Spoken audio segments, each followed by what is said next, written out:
Hello ladies and gentlemen, and welcome to another episode of Should You Play with me, Striker HD, and in today's episode we shall be taking a look at Transistor. Now, if you're unfamiliar with my series, I basically go through the introduction, which incorporates the developer of the game, just an overview of the game in general, including the platforms it was released on, the game engine it's using, things of that nature. Then I'll go over to the settings menu of the game, being a PC title, and that's the version you'll be seeing today. I will go through the resolution options, whether there's graphical options, the audio options, etc., key rebindings, all useful information for you PC owners. And then I go into the main content of the game, which basically includes the game modes, a quick overview of the story, what you can actually expect from the game, as well as gameplay mechanics, and how aesthetically pleasing and the quality of the audio and things like that. And then finally I will end with a conclusion, and with the aim of hopefully helping you decide whether you should play Transistor. So without further ado, let's get into it. So if you're unaware already, it's developed by Supergiant Games, the developers of Bastion, which was a pretty big indie title back when that came out. Back when indie titles weren't as big as they are today, there wasn't such a plethora of them everywhere, and it was a very, very well done game. It's self-published, and the game engine it's using is the Mono game engine, if you're interested in that. However, what's kind of more important is the artist for the game is Gen Z is their name, and everything you're seeing, all the visuals, so I just quickly have a walk around, they're all hand drawn and of course visualized in the game, but you can kind of see their hand drawn style, and that is the person who actually did them. So it's pretty cool to actually know who they were, as well as arguably the second best thing about the game, the music and the actual soundtrack. As you can hear in the background now, if I shut up for a bit, there's a rather lovely tune. Of course, it's quite relaxed at the moment, no combat going on, but that was composed by Darren Korb, and you can find the soundtrack on Spotify, so you can listen to it for free, and it is absolutely incredible. There's no exaggeration in that, especially when it ramps up and gets into some of the more electro kind of style songs. Platform wise, it was released on the PC and PlayStation 4, and they're considering releasing it on other consoles, I assume, including the Xbox One, if in future, but that may not happen, we shall see. And the release date is May the 20th 2014, and it was only released as a digital download, and it was a worldwide release on that day, which is nice to see. And genre-wise, if you weren't already aware, is basically, in some terms, an action RPG in the kind of pseudo-isometric perspective. As you can see here, it's kind of isometric, but it's technically pseudo. Anyway, yeah, basically it's an action RPG, so real-time combat, as well as a twist on kind of turn-based strategic combat, which I'll show you later in the gameplay mechanics. But that's basically what it is. You get your different abilities here, like you would in an RPG or an MMO, and obviously it's got combat involved, so you could call it that, and there is leveling up and things as well. Alright, so we'll get into the options menu, so I'll quickly hop over to there. So you got your general settings, which actually includes the audio as well. So you've obviously got brightness. You've got 3 different audio sliders, which is nice to see, especially as I said, the music in this game is rather incredible, so you might want to whack that up and leave these 2 a little lower. Narrator wise, which is what the voice is pointing to, the narrator is the same narrator as in Bastion, obviously doing a different accent, and he is actually your sword in the game, so I'll explain that when I go through the story. But yeah, so he has some pretty cool lines in there, so you might want to turn that up as well. Subtitles I will turn on for the purpose of this video, which I forgot to do. And then you just got full screen on or off, which could annoy some people, as well as vibration, obviously, if you're using a gamepad. Now, control-wise, here you go. You can switch between the gamepad if I had it plugged in or connected, and then the mouse and keyboard. You might think, as this is coming out on PlayStation 4, it would be better to use a gamepad. However, I disagree. I actually think it works fantastically with a mouse and keyboard. It is a bit of a casual game, so maybe people like to relax a bit more and kind of sit back in their chair. But I definitely feel like it works very well with a keyboard and mouse. It's very responsive. Sometimes you need a bit of precision. Rarely, but sometimes, and it kind of helps. Then you have profiles as well, so you can kind of have your different game progressions and game saves. As well as resolution, this was where it kind of lacks, because as you can see, they're the only resolutions, and I'm running this on a 1440p monitor, and of course it only goes up to 1920 by 1200. So there is 16 by 10 resolutions there, including that, I believe, is one. Pretty sure, maybe, possibly. I know that is. Anyway, so yeah, it can't go up past effectively 1080p, or by 1200p anyway, which is disappointing for me. However, the game looks fantastic, and obviously with all the art assets being hand drawn, they can only be done to a certain resolution anyway. So I assume they universally did it to 1080p or thereabouts. So that's kind of disappointing. And as you can see, there's a language option. However, I'll quickly have a look in there just to see if you're interested. There's a few, no Mandarin or anything by the looks of it, which is interesting. Or Japanese even. Yeah, so what I was going to say is there's no actual graphics options, as you can see here. So, I mean, the game should run on practically anything. Again, with hand-drawn assets, it's not exactly taxing on the graphics card. However, it would have been nice to see maybe some special things for, because it's only can come out on the PC and the PlayStation 4, so maybe it could have had some special effects, some anti-aliasing or something. But as you'll see when I actually get into the game, you'll probably agree with me that that's not really necessary. So here we go again, as you can see. So content-wise, it's a single-player only game, and the only mode is the story mode. There are challenges incorporated within that, like time trials, as well as the random exploration you can do to get things like access points, and I believe there's a terminal over here. See, there's a back door here, which I'll show you while I'm talking about the game modes. So these are kind of like secret areas that are unlocked, and you can kind of mess around here, kick a ball. You can get the funky music playing, just keep kicking it. That ball. Yeah, take that ball. So yeah, there's things you can do here. You can unlock different music tracks from the soundtrack. And obviously you can play them there. You can sleep in the hammock if you want, and you come up with different ideas. Or you can wander up here, and there's some locked doors. Of course, you're unlocked during the game. I believe this one I actually unlocked, which was a time trial. So I basically had to, it was in an arena, I had to defeat all the enemies in a certain amount of time. So that's pretty nice to do, just for a change. But it's nothing special. And as I said, besides that, the only game mode, and this is incorporated into the story single player mode, is that. So no multiplayer, no extra modes to speak of. Can I? Oh, I can't use this anymore. So basically, I was just going to quickly point on the exploration aspects of the game. And there's the little terminals. As you can see, we're kind of in a futuristic city. I believe it might even be hovering, but don't hold me to that. So you can see the styling, lots of neon lights. Very Chinese-esque here, actually, which is interesting. There's different aesthetics in the different city blocks. But basically, these terminals, you'll enter them and it'll be like a news report, either saying about the weather, what's happened in the town, because the city has actually been evacuated for one reason or another. We're still yet to find out. And yeah, it kind of comes up with some information, and the narrator comments. Of course, he is your sword. He comments on the story, and you get a nice little option where you can choose what to say. Or there's one where you order some food, you choose what food to order.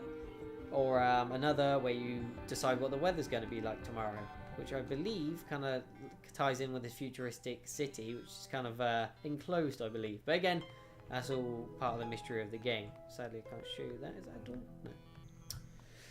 Okay, so we may as well talk about the visuals while we're here, and I'll have annotations to skip to actual combat, hopefully, if I put one in, if that's what you really want to see, because that is the main chunk of the game. However, visual wise, as you can see, the game is rather beautiful. If you like games like the Banner Saga, which of course are hand drawn as well and looks rather fantastic. And you'll love this. Again, with all the neon lights, you get the different lighting effects, little animations going on around certain things. You see the birds flying around, little bugs, things like that. If I go back down here, can I get back through? No, please. No? Okay. But anyway, you can see kind of the different varying environments. As I said, we're kind of in like a Chinatown-esque area now. But you can see reflections on the water. Again, the lighting effects, the bloom. And obviously in this kind of pseudo-isometric style, it's nice to have all those different features. Here you can see different, what are kind of called processes popping up. So it's kind of like a digital kind of entity in the world, and it's almost like a fungi, I'd call it. But as you can see, they kind of move. And obviously got arguably 3D objects around the place. I don't want to move on too fast because I want to talk about the combat separately. See if we can. Looks like I get to put off selection for a while longer. Well, that was about it. But as you can see, hear the narrator's voice, and obviously when you're dragging the sword around, it makes this nice kind of digital electric effect going on there. It's quite nice. So yeah, visually the game is fantastic. Some people call it a piece of art, and I mean, if someone took a snapshot of it and blew it up and put it on their wall, it probably would look like a piece of art. So I do not disagree. Again, audio-wise, you'll hear it through the gameplay I show you, but the sound assets are all high quality. The soundtrack is just phenomenal, no matter what you're doing. And obviously the narrator does a fantastic job. He sounds a bit depressed, but that's mainly part of the story more than anything. Compared to in Bastion, where he did kind of a Southern American accent, and it was rather fantastic. But he's pretty good in this as well. I have no complaints about that. So, we shall... Let's get into some combat. I reckon that's the best thing to do. And actually, I'll talk about the story while we're there. Basically, some bad guys wanted you dead. You're a singer, so you were performing at a show. Oh dear, here we go. Right, well, I'll talk about it now as I trample these weird fungi mushroom things. So yeah, basically they wanted you dead. For whatever reason, I don't know. Obviously, I'm not going to give any spoilers away. You find all of this out within the first half an hour to an hour. And they basically throw this sword, this one here, at you to in an attempt to kill you. And a random man, I assume he's a random man at this point, jumps in front of it and takes the bullet for you effectively. And what occurs then is his soul, or I imagine is his soul, gets trapped within this sword. And of course, when he's narrating, you can kind of see it lighting up because he is now the sword. He is effectively without a body and trapped within it. So that's probably why he's depressed, to be honest. So that happened, and then somehow they still managed to take your voice. So your main character, whose name is Red, she's got red hair, so why not, is actually a mute. So she does not talk. Whether she does towards the end of the game or further in, I do not know. But for now, I'm probably just going to attack this. It's calling him up. Oh dear. So this is the real-time combat element of the game, as you can see there. However, if I press spacebar, it will go into what you've probably seen in some of the trailers. The music changes. So it's rather fantastic little tune, and you can move around with the arrow keys to these different points. And then you either use the number keys, or you just click on the different attacks, or mouse wheel and then click on the enemy. However you want to do it, which again is why I like the mouse and keyboard functionality. You basically choose what attack to do on each enemy. So I didn't actually want to do that. So obviously you get bonuses for backstabs and things, which is pretty nice. And you get this bar along here, which is what you can do within the quote-unquote turn. So this is when I was moving, so that takes up a certain amount depending on how many dots you go past, and then each attack will take up a certain amount as well. So I'm doing 2 breaches, and then all I do is press space again, and it will perform the actions in, well, I would call it real time, but the enemies don't quite go as fast. So you see there at the top it recharges. Now we're going to do it again. 3 breaches. Let's sort this guy out. Boom, boom, boom. And I will go through the abilities once we get out of this combat area. Let's just keep turning. And that guy is wrecking my deck. So we just pause it. What do we want to do? Let's area of affect it, so we affect that as well. Give it 3 on there. And then a 2. And then let's do that. Ultimate destruction. Got the area effect going off. And then the breach as well. This guy's going to try and wreck my day again, of course. But I shall do some of the real time, which basically means you don't have a cooldown. Whereas in this you do, because obviously you have to wait for the turn to recharge. That is not doing what I would hope it'd do. Do we go through there? There we go, so we get both of them. So do that. Oof. And this is, I actually leave behind a friend. Ooh, I didn't want to do that. I wanted to go here. If I do that, I leave behind a copy, which is kind of an ability I've got. And again, I will show you them, because that is a massive part of the game when I get into it. Just give it, get a couple on there while we can. Do that. 2 on there. And wait for it to recharge. I don't know. Skip around, try and get out of the way of this guy. See if my copy will kill it. No. And pause it. Attack that guy. Run over here. Give that a few, and then we almost killed it there. As you see, this is my health bar down here. But when that actually depletes, you don't die. You actually lose one of your abilities. So you could lose any of these 4. Of course, I'm only using 2 at the moment. That. So yeah, you lose one of them, which obviously gives you a disadvantage in the battle, but you don't actually die. I'm not sure what happens if you lose all of them. Maybe you then actually die then, and we better hustle. All day, every day. As you saw then, it kind of came up with an overview. Minus 97%, wow. It came up with an overview of the process, is what they call it, which is basically kind of the alien-esque computer virus fungi type thing that is trying to stop you from getting to your destination. Obviously your aim is to try and sort everything out, get this man back in a body, get your voice back, and that's what, as far as I know anyway. I've played a few hours of the game so far. I just have a sip of my water, and yeah. No, I've never once seen the Visitors Bureau open. Wow. There's little bits of lore all over the place. The narrator of Bastion, if you didn't play that, then he basically kind of narrated absolutely everything: the story, the lore, your actions, and it was pretty good. But in this game, they've kind of given you the option that if you want to find out all the little tidbits, then you do that at your own. High rise is dead ahead, across the canals. Right. Well, I'll actually get an opportunity to show you some of the travelling, hopefully. Possibly? No? Because you do get some vehicles through the game. They're basically just little cutscenes. Much nicer than last time we were here. Boat. Much nicer than last time. Of course, there is a lot of backstory to this that I am yet to know. Hey there, little guy. Hello. You lost? Ooh, interesting. No? We better move. Huh. Okay. I'm going to explore over here Get quickly. Oh dear! Well, this is a thing. Right, so I'll show you a bit more of the combat. It's hoping to show you some of how the abilities work, but we do need to find an access point for that. Now, I don't want that to happen, so you just press R to undo something, and there you go. No, that doesn't hit both of them. Upsetting. Please hit both. There we go. So we can take out both, or almost take out both. I've actually got a kind of slot in this Hey, get back here. breach. Oh, I want that one again.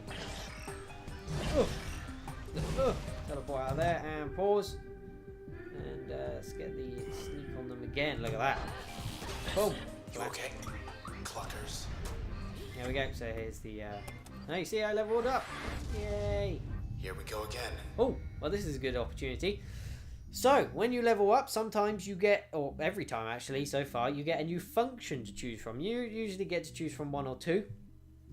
And these are basically your abilities, or they can slot into other abilities, and this is where the depth comes into the actual gameplay mechanics. And it is absolutely fantastic, the depth that they've got in this game, because what you're doing most of the time is combat. So of course the combat needed to be good in this game, otherwise people wouldn't play it, besides the fact the story is rather intriguing.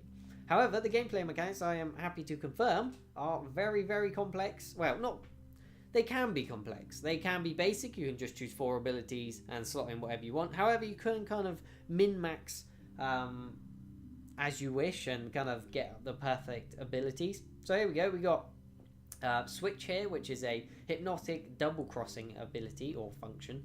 And if you put it in an active slot, which is its own slot, so that's the main ability that you will use, it will alter the target's allegiance, causing it to serve the user, so you can kind of turn the enemies against themselves. However, if I put that into one of my current abilities to effectively upgrade them and slotted it in, it will integrate allegiance altering subroutine into most functions, so it will kind of give that ability to the other function, but probably with a less chance of it actually occurring. Or we could choose Mask, which is a subversive concealing ability, which basically makes you invisible for a certain amount of time. And if I applied it to a different one, it would raise the potency of most functions when backstabbing. So that's quite an interesting one. But I'm probably going to go with Switch. I don't want to turn the enemies against themselves. There we go, new function. Hello. What's this? Select permission. Oh, so this is a passive. So this is actually the first passive I've unlocked. Well, it is unlocking the slot for me. So there's also 4 passives you can choose from. So you can have the 4 actives, and each of them has 2 slots each that you can slot in a different function to kind of alter what they do. And then you can also have 4 passives, which of course take place all the time. So there we go. And I get a choice between 2 limiters. Okay. So limiters are another thing I was going to talk about. And they basically make the game harder by doing this. So for example, the process will sometimes spawn twin cells when terminated. So normally it spawn what's called a cell when you kill an enemy, and that cell will respawn into the previous enemy if you do not pick it up. So all you need to do is run past it and absorb it within the allotted time, and it kind of has a countdown on it, as you might have seen in the previous combat phase. Or I can choose this one. Sorry, I got really dry throat today. Which will cause the process, aka the enemy, will strike with twice as much power, which sounds awful, but you get user level bonuses. So if you're really into leveling up and getting those abilities pretty quick, then you can choose them and apply them.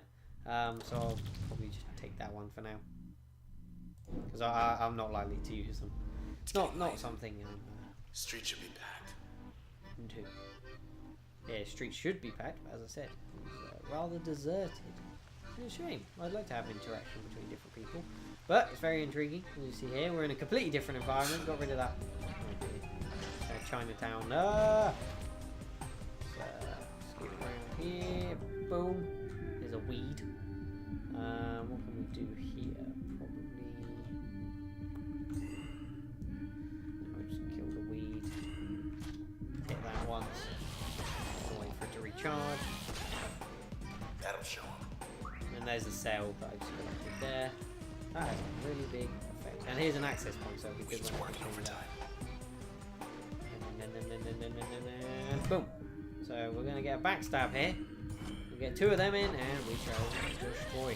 Boom and boom. And there's also the weeds actually are healing these cheeky buggers. So we want to take them out first. There's all sorts of enemies that either heal or they can snapshot you, which basically puts an image of you up on the screen, obscuring your view for a few seconds. What's Don't going do that. on? Hello? What? Hello again. Kill him. Hit him a couple times. Although the weed's gonna heal him. And yeah, as I was saying, there's some enemies that will evade your attacks. They'll say evade your first attack, and then most likely not the other ones. Actually, there we go. So yeah, different enemies have different abilities that kind of alter how you need to approach them. I could attack him in real time, but I do prefer the turn-based stuff. More engaging and more strategic, as a massive strategic element to the game. I very much approve of that. So there we go. Right, now I can show you one of the terminals. This shouldn't give many spoilers away. Hard-hitting pole. There we go. So it's basically a pole. There's a few of these. So we're going to actually choose the colour of the sky, which is rather intriguing. The sky looks blue because we want it to. Well, that's not entirely true in the real world, but there we go. Popular colour choices. Spelled wrong, damn Americans. Sorry if you're American and that offends you. I apologise. In the high-rise district. So, I'm going to go with deep red. Sounds intriguing to me. What? 13%? Oh, that's ridiculous. Results will be posted in 6 more days. Gosh darn it, so we're probably not going to get that. Now then. Yeah, Back to the scene. Back to the scene. Well, I want to show these people the access point. That's what I want to do. So, here we go. These are all my different functions, as they're called, aka abilities. And currently, I have 16 kind of slots to fill up. So you see each of these takes up, this one takes up 1, this takes up 3, 2, 4, etc. So I have 16 of 16, so I can't actually apply any more to these or add a new one in. As it's saying, these are the limiters you can choose, and it will add up if you use them, but I'm not going to. So yeah, I currently can't apply any, which is kind of upsetting. But what I can show you, and I will show you how it actually works. If you inspect one, it comes up with a character from the game. There's quite a few. Each function kind of comes from a different character originally. Gives them some statistics on them. Kind of an overall kind of like a Wikipedia page of the person, basically, with their background, what they did, and kind of the lore of them. Again, read that if you want, and don't if you don't. Here's some details on the actual effects, and then the upgrades you can put into it. So you can combine all of these different ones into help. So you can put any of these into it, and it just describes what it will do when you do so. So it's pretty interesting. As I said, you can kind of mess around with that. So we shall... so if we remove Crash, which I've put into one, and then I'll show you what happens when I go to... Oh yeah, I also have the plastic. So here is Breach. So that's basically the one I've been using most of the time. So it's kind of a long-range, single-shot kind of ability. However, when I put Crash into it, which is a short-range ability, it will actually stun and disrupt targets, exposing vulnerabilities, because also you've got the stun from Crash and going into Breach, so it adds that kind of function to it. One I did find quite interesting was I do want to put that into there. Go back, or is it this one, I believe? So if we remove that, and then we go to select it again. Now I put this in here, and this is basically load. So Spark is an AoE, area of effect attack, and when I put Spark, load into it even, which is one that causes things to link between enemies. So if I put it into Breach, Breach would actually spin off into different enemies in a nearby radius. However, if I put it into Spark, it actually deals more damage in a larger radius. But what I am going to do is remove that from there, and remove that from there. Well, I didn't want to do that. Go back. Gonna put this Breach back into here because I do like Breach. Gonna go back, and then we're going to...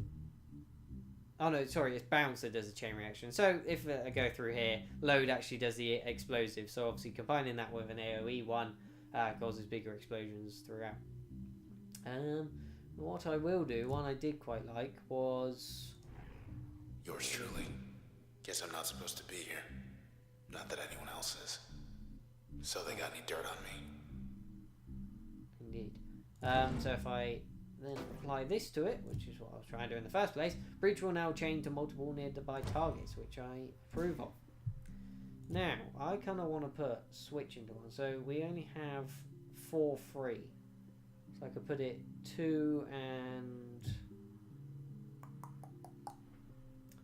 put it with spark. Let's see what that would do. Kind of interesting. So if we put spark in by itself, and then just to show you how it kind of works, and then we'll put jaunt in, which does work, and spark will briefly switch target's allegiance to the users. Interesting.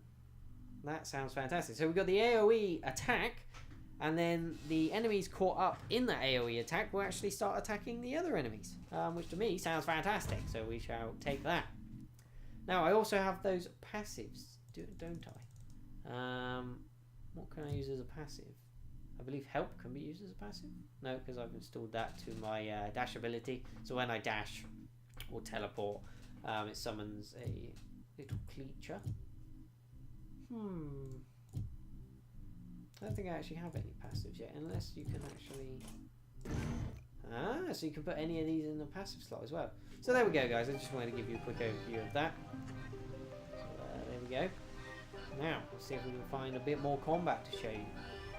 Let's see what our new attack does. Guess who? Oh, yep. There is quite a few of them. So now I'm glad I've put this chain one in. It's actually perfect timing. So these 3, that's from 1 breach attack, will chain together and kill all of them. Which sounds great. And we're going to do... Actually, if we... Yes. Let's spark that guy and see if he turns on his friends. Well, I actually killed him, so he's not going to. But if he was more powerful, it would have. So get out of there. That does not look good to me. Let's do that.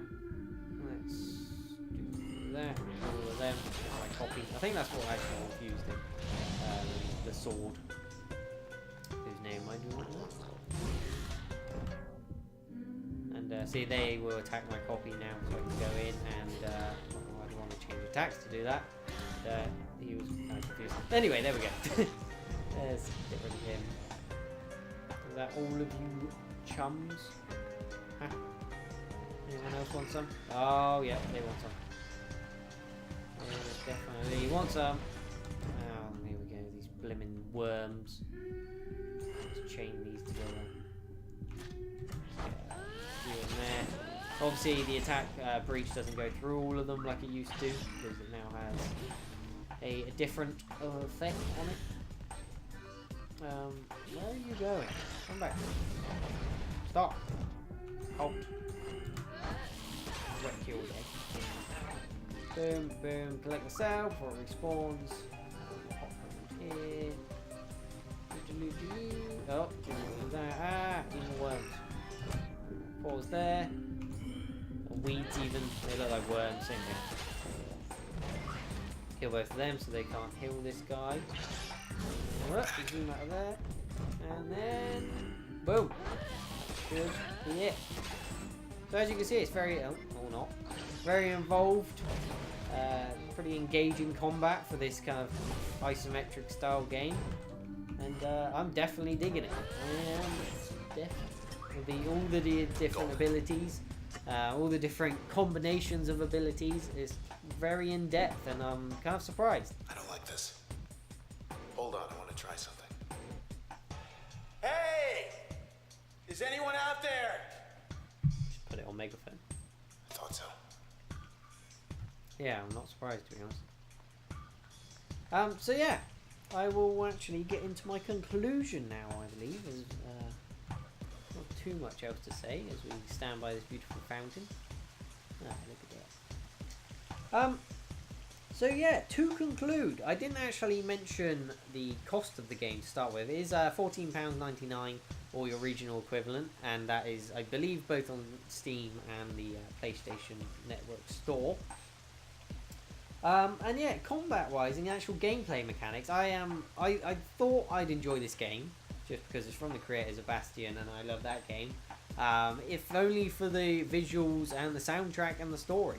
However, I found that the gameplay mechanics are more in-depth and with more kind of customization than most AAA games these days, and most AAA RPGs for that matter. So that was a very, very pleasant surprise. You do only have one primary weapon, if you want to call it that, which is the sword. However, of course, it's kind of a magical sword which lets off lightning bolts and all kinds of different effects and things that you've seen throughout the gameplay I've shown you. So yeah, it's a lot more in-depth than I was anticipating. From the early footage they showed, it kind of looked like the only plausible way of playing the game, or effective way, was to do the pause turn-based function, which I really enjoy, and I prefer that over the real-time combat. However, as I showed you, you can just do real-time combat, and you don't have any kind of any kind of cooldown, and you can aim with the mouse, which again is kind of why using a mouse and keyboard is pretty fantastic. So with the teleport, I can teleport in the direction my mouse is pointing and to that location, as my copies kind of just sit there and be special. So yeah, I was pleasantly surprised by that, and I'd highly recommend it purely based on that, just for you to kind of try it. However, and I know this first impressions has been highly positive so far, there are some negatives. I mean, it is £15, so bear that in mind. Obviously, fidelity and quality wise, the audio and the visuals are very, very high. Everything is high fidelity English in the game. However, the game is supposedly only about 5 hours long. Now this is about 2 hours in, I'd say 2 or 3 hours, what I've shown you. And obviously it depends how much exploration you do, how much time you spend fiddling with the different abilities and trying out different combinations and things. However, I heard reports that between say 5 and 8 hours you can finish it in without doing a second playthrough. I mean, it can warrant a second playthrough because you can change your abilities and things like that. But obviously you can do that on the fly anyway. So there's that to bear in mind.